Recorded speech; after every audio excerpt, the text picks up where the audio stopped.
गुरुवार की शाम को मुंबई के कांदिवली इलाके से 3 लोग इस मारुति इको गाड़ी में निकले गुजरात के शहर सूरत जाने के लिए।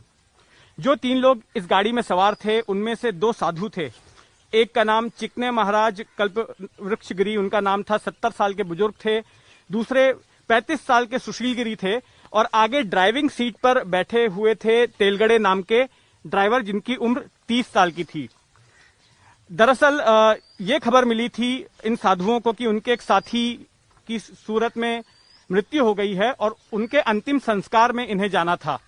तो इसी गाड़ी में सवार होकर ये लोग सूरत की तरफ निकले थे, लेकिन मुंबई अहमदाबाद हाईवे जो कि सूरत को कनेक्ट करता है, उस जगह पर कई ठिकानों पर, उस सड़क पर कई ठिकानों पर पुलिस रोक रही थी, पूछताछ कर रही थी।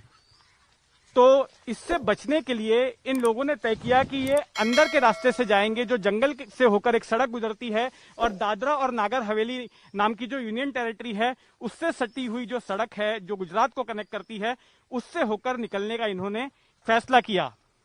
लेकिन जब ये गढ़चिंचली गांव के पास में पहुंचे तो वहां पर गांव वालों की एक बहुत ही बड़ी भीड़ वहां पर मौजूद थी। बताते हैं कि 300-400 के करीब लोग वहां पर मौजूद थे और उन गांव वालों ने इस गाड़ी के ऊपर हमला कर दिया, पथराव कर दिया। आप गाड़ी की हालत देख सकते हैं, किस तरह से इसकी पूरी विंडशील्ड टूटी हुई है।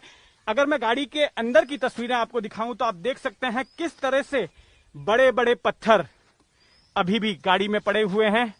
जो लोग इस गाड़ी में सवार थे उनके चप्पल यहां पर पड़े हुए हैं, आप देख सकते हैं कि चप्पल पड़े हुए हैं, उनका चश्मे का केस यहां पर पड़ा हुआ है।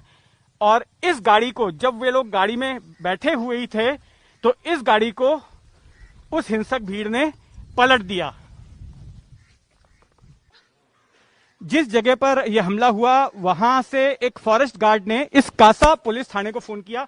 कासा पुलिस थाने पालघर जिले में आता है और इसी पुलिस थाने के ज्यूरिसडिक्शन में घटना हो रही थी। यहां से सूचना मिलने के बाद में पुलिस की 2 सुमो गाड़ियां जो है यहां से निकली, घटना स्थल के लिए पुलिस की टीम निकली और उनमें से एक गाड़ी जो है ये आपको नजर आ रहा है, एक गाड़ी ये है। और इस गाड़ी की हालत भी मैं अपने कैमरामैन अजीत से कहूंगा कि दिखाएं कि इस गाड़ी की क्या हालत है।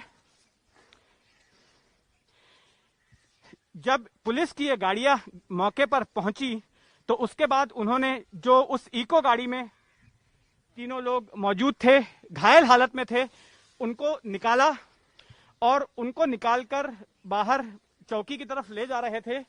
उसी दौरान जो है फिर से भीड़ ने उनके ऊपर हमला कर दिया और पुलिस जो है, जो पुलिसकर्मी वहां पर मौजूद थे, वो उन 3 ही लोगों को छोड़कर अपनी जान बचाकर वहां से भाग गए और उसके बाद में उस हिंसक भीड़ ने उन 3 ही लोगों को पीट पीट कर मार डाला, जैसे कि तस्वीरों में दिख रहा है। अब इस मामले को एक सांप्रदायिक रंग देने की कोशिश हो रही है, लेकिन हमें जो जानकारी मिली है उसके मुताबिक इसके पीछे कोई सांप्रदायिक एंगल नहीं है। दरअसल उस पूरे इलाके में बीते हफ्ते भर से कई तरह की अफवाहें फैल रही थी और ये उन्हीं अफवाहों का नतीजा था। मेरे स्थानीय प्रतिनिधि संतोष पाटिल यहां पर मौजूद हैं, इनसे हम जानते हैं। संतोष, मुझे ये बताओ कि वो जो भीड़ वहां पर जमा हुई थी वो क्यों हुई थी और किस तरह की अफवाहें इस इलाके में फैल रही थी? गए 10-15 दिन से ऐसी अफवाहें फैल रही थी कि इधर चोर आते हैं, डकैती डालते हैं और उनका अगवा करके किडनी निकाल के लेके जाते हैं। ऐसी अफवाहें इधर, और इधर बहुत सा आदिवासी इलाका है और जिधर ये घटना घटे वो भी जंगल इलाका पूरा है। इस घटना के पहले 4 दिन पहले ही एक घटना सारनी में हुए। उधर एक डॉक्टर आए थे और वो जो अनाज है गरीबों को बांटने के लिए आए थे, वो 6 बजे उधर से निकले और 6:30 बजे सारनी में गाड़ी अड़ाई, उनको मारना चालू किया। तभी पुलिस को खबर मिली, पुलिस तुरंत 2 गाड़ी लेके गई और पुलिस ने उनको छुड़ाने का प्रयास किया। पुलिस ने उनको छुड़ाया, लेकिन आप देख सकते हैं वो भी गाड़ी है। एक और गाड़ी है जिसके ऊपर हमला हुआ है, ये किसकी गाड़ी है? ये गाड़ी डॉक्टर वळवी करके है, थाना के, उसकी गाड़ी है और इन्हीं गाड़ी के ऊपर हमला किया था और पुलिस की 2 गाड़ी के ऊपर हमला किया था उस दिन। तो ऐसी अफवाहें फैल रही थी, लेकिन इसके 3 दिन बाद बराबर ये दूसरा हादसा हुआ। ये हादसा बहुत महाभयंकर था कि वो मुंबई से आ रहे थे और इनके ऊपर ये हमला। और भी एक यहाँ पर इसी तरह का इंसिडेंट हुआ। आप बता रहे थे कि कुछ लोग आपके परिचित लोग जो है खाना पहुंचाने आ रहे थे, उन पर भी हमला हुआ था। वही 4 दिन पहले हुआ था। यही मैं बता रहा हूँ कि 4 दिन पहले वो हुआ था और उनसे पहचान दे के भी उन्होंने हमला किया इनके ऊपर। उसमें भी 13 लोगों को अरेस्ट किया है, उनको अभी एमसीआर हुआ है, लेकिन ये घटना में अभी 110 इन्होंने अरेस्ट किए हैं। इसमें जो है लोग सांप्रदायिक एंगल देख रहे हैं कि वो साधु थे, इसके लिए उन पर हमला किया गया है। इस पर आपका क्या ऑब्जर्वेशन है? ऐसा तो बिल्कुल नहीं लगता है। ये है क्या है, इधर के जो लोग हैं वो रात को तो रास्ते पे आते थे चोराते करके, इन्होंने चोर समझ के इनको पकड़ लिया।